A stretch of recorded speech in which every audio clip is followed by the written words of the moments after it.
আসসালামু আলাইকুম। আজকে আমরা বাস্তব জীবনে, প্র্যাকটিক্যাল জীবনে সবথেকে গুরুত্বপূর্ণ যে টপিক, সেই টপিকটা শিখব ভাব। এই ভাবের ক্লাসিফিকেশন, ভাব থেকে কি, কি প্রশ্ন আসতে পারে সেগুলো দেখে নিব। আচ্ছা, ভাব কাকে বলে এটা একটু আগে বলে নিই। ভাব বলা হচ্ছে এমন কোন শব্দ, এমন কোন ওয়ার্ড, এমন কোন পার্টস অফ স্পিচ যেটা দ্বারা কোন কাজ করা বোঝায় এবং ওই ওয়ার্ডটা কোন একটা টেন্স এর সাথে রিলেটেড হবে, তাকে আমরা বলছি ভাব। এই ভাবগুলোকে কোন ভাগে ভাগ করা হয়েছে স্যার? দুই ভাগে ভাগ করা হয়েছে, ফাইনাইট ভাব, নন ফাইনাইট ভাব।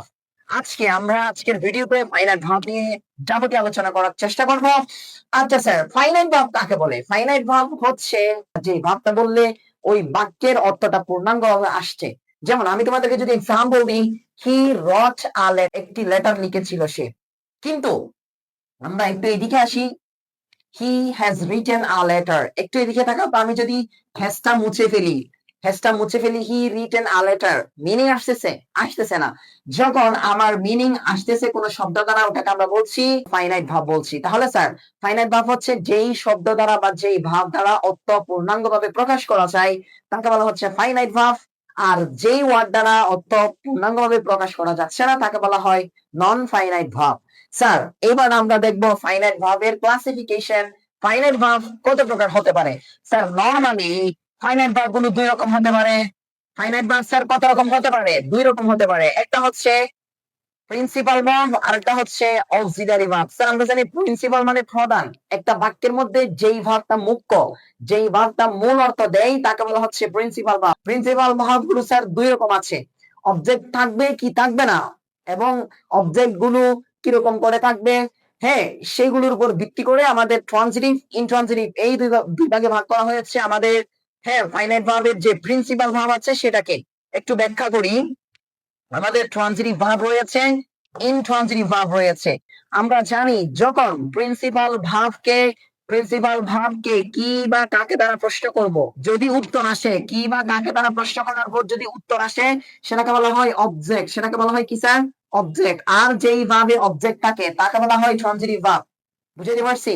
যেই ভাবে অবজেক্ট থাকবে তাকে বলা হয় ট্রানজিটিভ ভার্ব, আর যেই ভাবে অবজেক্ট থাকবে না তাকে বলা হয় ইনট্রানজিটিভ ভার্ব। কি বা কাকে দ্বারা প্রশ্ন করার পরে যেই ভাবের কোনো অবজেক্ট পাবো না, যেই ভাবে কোনো উত্তর পাবো না, তাকে বলা হচ্ছে ইনট্রানজিটিভ ভার্ব। যেমন আমি যদি বলি transitive verb, I play cricket, এখানে আমি কি খেলি? আমি ক্রিকেট খেলি, তার মানে এই প্লেটা একটা ট্রানজিটিভ ভার্ব। আর ইনট্রানজিটিভ ভার্ব, ধরো আমি যদি বলি আই গো টু স্কুল, আমি কি যাই, কাকে যাই, কোনো মিন আসতেছে না, তার মানে এই ওয়ার্ডটা হচ্ছে ইনট্রানজিটিভ ভার্ব। প্রিন্সিপাল ভার্বের পরে আরেকটা পার্ট আছে, সেটাকে বলা হয় অক্সিলিয়ারি ভার্ব। অক্সিলিয়ারি ভার্ব মানে স্যার নন ফাইনাইট ভার্বের পূর্বে যখন কোন একটা শব্দ এসে ওই নন ফাইনাইট কে পূর্ণাঙ্গ অর্থ প্রকাশ করার জন্য সাহায্য করবে। যেমন দেখো, আমি বলেছিলাম যখন হ্যাজ কে মুছে দিব, এই যে হ্যাজ কে যখন মুছে দিবা তখন অর্থ আসতেছে না, কিন্তু যখন এই শব্দের পূর্বে আমি যখন হ্যাজ একটা নিয়ে আসতেছি, তখন এটা কিসের মিনিং দিচ্ছে? একটা পূর্ণাঙ্গ মিনিং দিচ্ছে। এই কারণে এই হ্যাজটাকে বলবো আমরা অক্সিলারি ভার্ব। অক্সিলারি মানে সাহায্যকারী, হ্যাঁ, হেল্পিং ভার্ব বলা হয় এটাকে। তাহলে তার এই অক্সিলারিকে দুভাগে ভাগ করেছে, প্রাইমারি অক্সিলারি, একটা হচ্ছে প্রাইমারি অক্সিলারি, একটা হচ্ছে মডাল অক্সিলারি। হ্যাঁ, এই প্রাইমারিকে আমার দুই ভাগে বা তিন ভাগে ভাগ করা হয়েছে। এই প্রাইমারিকে আমার তিন ভাগে ভাগ করা হয়েছে, be verb, have verbs, do verbs. Be মানে হচ্ছে sir am, is, are, was, were, be, being, হ্যাঁ এগুলো। হ্যাভ মানে হচ্ছে স্যার হ্যাভ, হ্যাড, হ্যাজ এগুলো। এরপরে do verb, do, did, does, done, doing এগুলো হচ্ছে স্যার ডু ভার্ব। এগুলো কোন একটা নন ফাইনাইট ভার্বের পূর্বে বসে ওই নন ফাইনাইট ভার্বকে পূর্ণাঙ্গ মিনিং আনার জন্য সাহায্য করে বলেই এগুলোকে বলা হচ্ছে স্যার অক্সিলারি ভার্ব বা হেল্পিং ভার্ব। স্যার, বুঝতে পারছি? আমরা নন ফাইনাইট নিয়ে আজকে আলোচনা করব না, নন ফাইনাইট নিয়ে পরবর্তী ভিডিওতে আলোচনা করব। তাহলে স্যার, এবার আমরা দেখবো আমাদের যে ট্রানজিটিভ ভার্ব আছে, সেই ট্রানজিটিভ ভার্ব থেকে আরো কিছু ভার্ব বের হয় বা আরো কয়েক রকম ভার্ব বের হয়, সেগুলো কি কি হতে পারে এবং আমাদের বাক্যে এগুলো কিভাবে ব্যবহার হয় সেগুলো আমরা একটু দেখে নিব। যেমন প্রথমটা হচ্ছে স্যার আমাদের ফ্যাক্টরি ভার্ব। ফ্যাক্টরি ভার্বটা কি?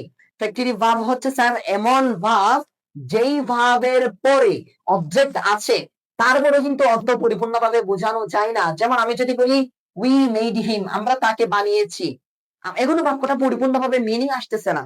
আমরা তাকে বানিয়েছি, কি বানিয়েছি, অর্থাৎ আমার আরো একটা অবজেক্ট লাগতেছে, অর্থাৎ আরো একটা কমপ্লিমেন্ট লাগতেছে এই জায়গায়। তাহলে আমাদের যে চেয়ারম্যান, এটাকে বলা হচ্ছে স্যার একটা কমপ্লিমেন্ট। এখানে কি বলা হচ্ছে স্যার? কমপ্লিমেন্ট। এবার অনেকের প্রশ্ন হতে পারে স্যার কমপ্লিমেন্ট কি? কমপ্লিমেন্ট মানে হচ্ছে স্যার যখন কোন একটা অবজেক্ট ওই সাবজেক্ট ওই ভাবের সাবজেক্টের সাথে রিলেটেড। যেমন আমি যদি বলি আই এম আ স্টুডেন্ট, এই যে স্টুডেন্ট হওয়াটা আমার সাথে রিলেটেড, সাবজেক্টের সাথে রিলেটেড। যখন কোন শব্দ সাবজেক্টের সাথে রিলেটেড হবে সেটাকে বলা হচ্ছে স্যার কমপ্লিমেন্ট, যেটা ভাবের পরে বসে, যেটা ভাবের পরে বসে। কমপ্লিট ভাবটা কি স্যার?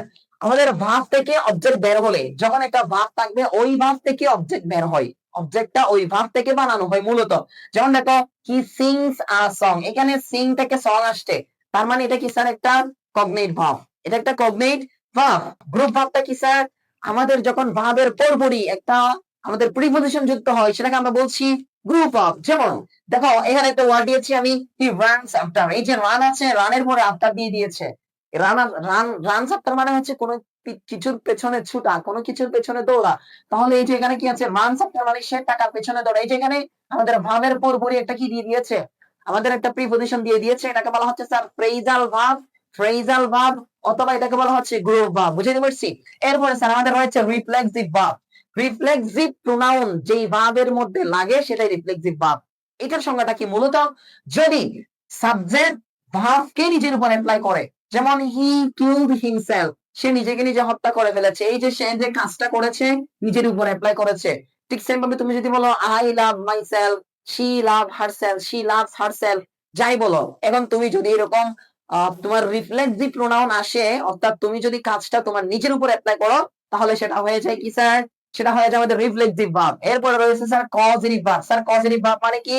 সাবজেক্ট অবজেক্টকে কাজ করালে, অর্থাৎ তুমি অবজেক্টকে দিয়ে কাজটা করালে তাকে বলা হচ্ছে কি স্যার?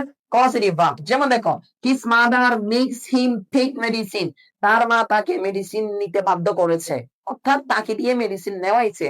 এই যে এখানে অবজেক্ট দ্বারা কাজ করাইছে সাবজেক্ট, এই জন্য এটাকে বলা হচ্ছে স্যার, টেকটাকে বলা হচ্ছে causative verb. বুঝতে পারছি স্যার?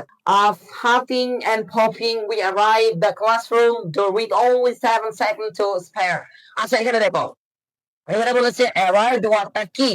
arrived ওয়ার্ডটা কি, কোন ধরনের ভাব, এটা আমাকে জিজ্ঞেস করেছে। স্যার আমরা জানি যেই ভাবের অবজেক্ট থাকে না তাকে বলা হয় ইন্ট্রানজিটিভ ভাব, যেই ভাবের অবজেক্ট থাকে তাকে বলা হয় স্যার ট্রানজিটিভ ভাব। কি বা কাকে দ্বারা প্রশ্ন করলে যদি অবজেক্ট থাকে তাকে বলা হয় ট্রানজিটিভ ভাব, কি বা কাকে দ্বারা প্রশ্ন করার পরে যদি উত্তর না থাকে তাকে আমরা বলছি ইন্ট্রানজিটিভ ভাব।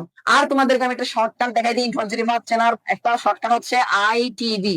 ইন্ট্রানজিটিভ ভাবের পরপরই প্রিপজিশন যুক্ত হয় স্যার, প্রিপজিশন যুক্ত হয়। হ্যাঁ, তাহলে স্যার এখানে প্রিপজিশন আছে না? প্রিপজিশন আছে, কারণ এটা কি স্যার একটা ইন্ট্রানজিটিভ ভাব। এরপরে you have made your own bread and now you must dot dot on it. Sir এখানে আমাদের ট্রানজিটিভ ভাব ইন্ট্রানজিটিভ ভাব নিয়ে কাজ করতে হবে। স্যার এখানে প্রিপজিশন আছে, তার মানে আমাদের এখানে একটা ইন্ট্রানজিটিভ ভাব আনা লাগবে। স্যার আমি যদি বলি লেই মানে হচ্ছে ডিম পাড়া, আর লাই মানে হচ্ছে স্যার শুয়ে থাকা, লাই মানে হচ্ছে শুয়ে পড়া। এবং স্যার লাই এটা শুয়ে পড়া, এটা হচ্ছে কোন অবজেক্ট আসবে না এখানে, আর এখানে অবজেক্ট আসতে পারবে ডিম পাড়া, কি পাড়া? ডিম পাড়া। তাহলে স্যার আমাদের এখানে কেন লাগবে? আর আমরা জানি মডাল অক্সিলারি পরে ভাবের বেস ফর্ম, তার মানে এখানে বিনা পাতা সঠিক হচ্ছে। এই কারণে যে লাইটা হচ্ছে একটা ইন্ট্রানজিটিভ ভার্ব, আর যেখানে প্রিপজিশন আছে প্রিপজিশনের পূর্বে আমার ইন্ট্রানজিটিভ ভার্বটাই লাগবে, মাথায় রাখতে হবে। which one is transitive verb? এটা দেখো এখানে কোনটা ট্রানজিটিভ ভার্ব হতে পারে। যেখানে আমাদের কি পাবো? অবজেক্ট পাবো, সেটা ট্রানজিটিভ ভার্ব। এই যে দেখো টেক্স আফটার হার মাদার, এখানে অবজেক্ট আছে, তার মানে এটা ট্রানজিটিভ ভার্ব। এই যে টেক্স ট্রানজিটিভ ভার্ব। আর কোথাও এখানে কিন্তু তুমি কোনো কি পাবা না, অবজেক্ট পাবা না। যেমন এখানে কোনো অবজেক্ট নাই, স্লিপসে কোনো অবজেক্ট নাই, এখানে কোনো অবজেক্ট নাই, তার মানে এটা কোনো ট্রানজিটিভ ভার্ব না। ট্রানজিটিভ ভার্ব হচ্ছে স্যার এই টেক্সটটা। হি ওয়াজ born in 1980। এখানে এই বর্নটা কোন ধরনের ভার্ব? এই বর্নটা কোন ধরনের ভার্ব? জন্মগ্রহণ করা, জন্মগ্রহণ করা। স্যার এটা একটা ইন্ট্রানজিটিভ ভার্ব। এটা একটা কি verb sir? Intransitive verb. Please water the plants, please water the plants. Sir এখানে কি আছে? একটা অবজেক্ট আছে, কি আছে? কি? পানি দাও। এখানে ওয়াটার মানে পানি দাও, দ্য প্লান্টস অবজেক্ট আছে। আমরা জানি অবজেক্টের পূর্বে কি থাকে স্যার? ভার্ব থাকে। এটা কোন ভার্ব হয়? ট্রানজিটিভ ভার্ব হয়। মাথায় রাখতে হবে what type of verb is the underline word. এখানে প্লে এটা কোন ধরনের ভার্ব? অবজেক্ট আছে স্যার, অবজেক্ট আছে মানে আমরা কি বলেছি? এটা একটা ট্রানজিটিভ ভার্ব। এটা একটা কি ভার্ব স্যার? Transitive verb. এটা একটা কি ভার্ব? Transitive verb. আজকের সর্বশেষ এক্সাম্পলটা দেখো, which of the following makes correct use of transitive verb? এখানে কোনটা ট্রানজিটিভ ভার্ব হিসেবে ভালো করে দেওয়া হয়েছে? আমরা জানি ট্রানজিটিভ ভার্ব মানে অবজেক্ট থাকা, কি থাকা স্যার? অবজেক্ট থাকা। কোথায় আছে?